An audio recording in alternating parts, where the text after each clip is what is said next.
Bagaimana mungkin sebuah negara komunis yang dulu dikenal karena kelaparan massal dan isolasi politik, kini memimpin dalam teknologi, infrastruktur, bahkan bisa menyaingi Amerika Serikat dalam kekuatan global? Apakah komunisme di Cina masih seperti komunisme Uni Soviet dulu?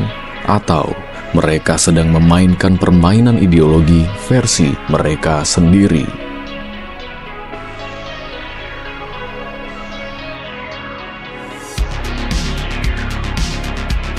Banyak dari kita berpikir kalau sebuah negara mau maju, sistemnya harus demokrasi liberal, harus pasar bebas, harus pemilu, harus kebebasan pers.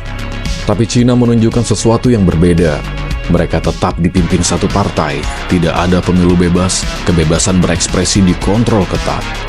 Namun dalam 40 tahun terakhir, mereka berhasil membawa lebih dari 800 juta orang keluar dari kemiskinan, membangun kota-kota raksasa, menciptakan jaringan kereta tercepat di dunia, dan kini jadi salah satu pusat teknologi global.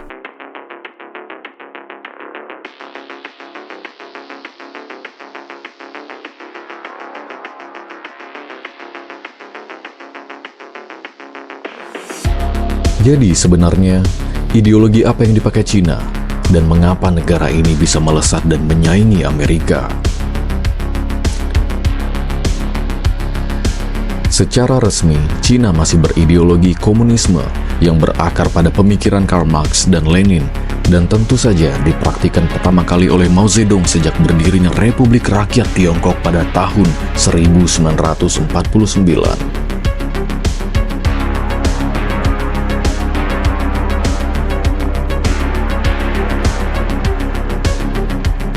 Tapi, kalau kita lihat praktik ekonominya sekarang, dengan gedung pencakar langit, perusahaan raksasa, ekspor besar-besaran, dan miliarder teknologi, Cina terlihat sangat kapitalis.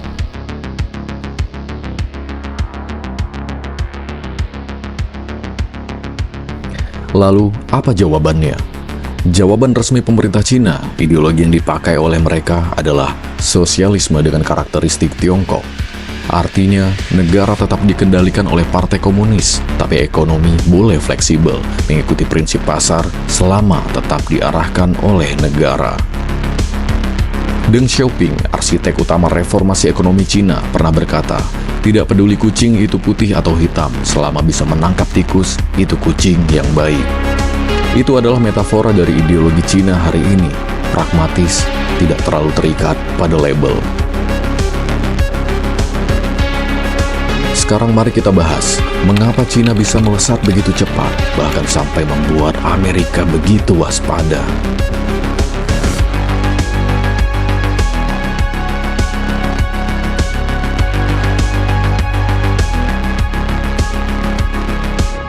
Setelah Mao wafat, Deng Xiaoping membuka keran ekonomi. Cina kemudian menciptakan zona ekonomi khusus, kawasan seperti Shenzhen yang dibuka untuk investasi asing. Ini seperti laboratorium kapitalisme di dalam negara komunis.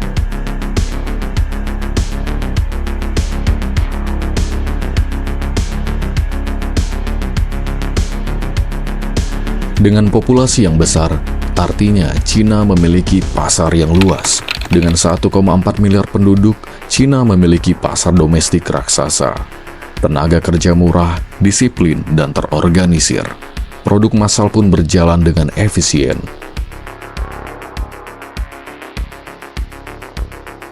Cina menganggap negara adalah sebagai dirijen ekonomi. Cina bukan kapitalisme bebas, tapi kapitalisme terkendali. Negara tetap mengatur arah, menentukan industri mana yang didorong. Contohnya, mereka fokus ke teknologi, AI, energi hijau, semikonduktor, bukan hanya mengikuti arus, tapi menciptakan arus.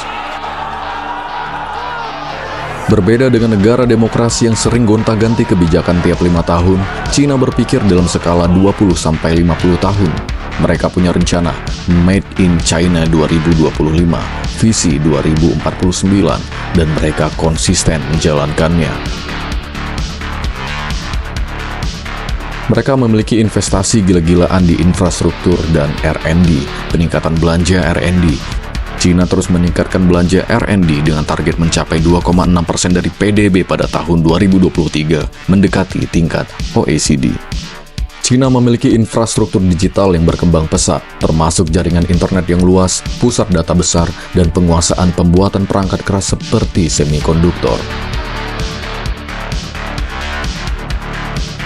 Cina juga dikenal karena pembangunan infrastruktur fisik yang ambisius, seperti rel kereta api berkecepatan tinggi dan jalan raya, yang menjadi model bagi negara lain.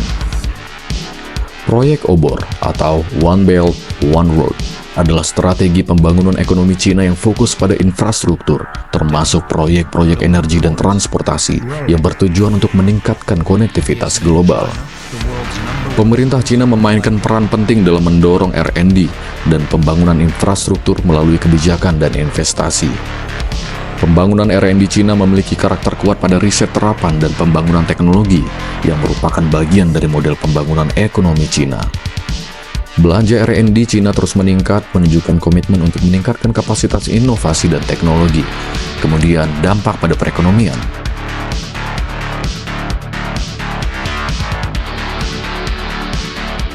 R&D dan pembangunan infrastruktur di Cina memiliki dampak positif pada pertumbuhan ekonomi dan kesejahteraan masyarakat.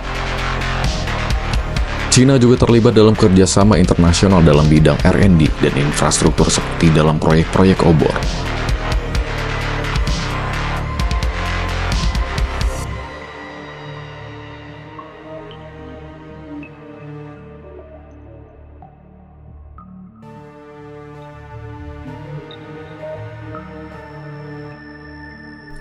Dalam ilmu hubungan internasional dan ekonomi politik, Cina adalah contoh menarik untuk dua teori besar. Teori pertama, Developmental State Theory. Ini adalah teori yang menjelaskan bagaimana negara-negara Asia Timur bisa tumbuh pesat karena peran kuat pemerintah dalam mengarahkan ekonomi.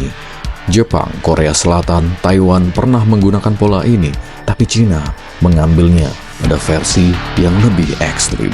Menggabungkan kapitalisme, tapi dengan tangan negara yang lebih kuat. Teori kedua adalah tantangan terhadap modernization theory. Teori ini percaya bahwa modernisasi ekonomi akan memicu demokratisasi. Tapi Cina membuktikan, kamu bisa punya gedung pencakar langit, mobil listrik, dan AI canggih tanpa membuka kebebasan politik sepenuhnya. Tapi tentu saja, semua ini tidak tanpa risiko dan tantangan besar. Apa tantangan yang dimiliki Cina saat ini? Ketimpangan ekonomi antara kota dan desa masih begitu besar. Krisis demografi, populasi menua, angka kelahiran menurun. Kontrol sosial dan represi politik bisa menjadi bumerang dalam jangka panjang. Dan yang paling jelas, tekanan dari Amerika dan sekutunya.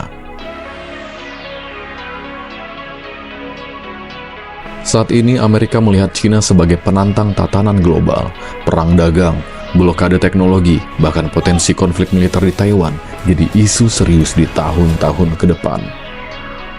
Jadi, kembali ke pertanyaan awal. Ideologi apa yang dipakai Cina?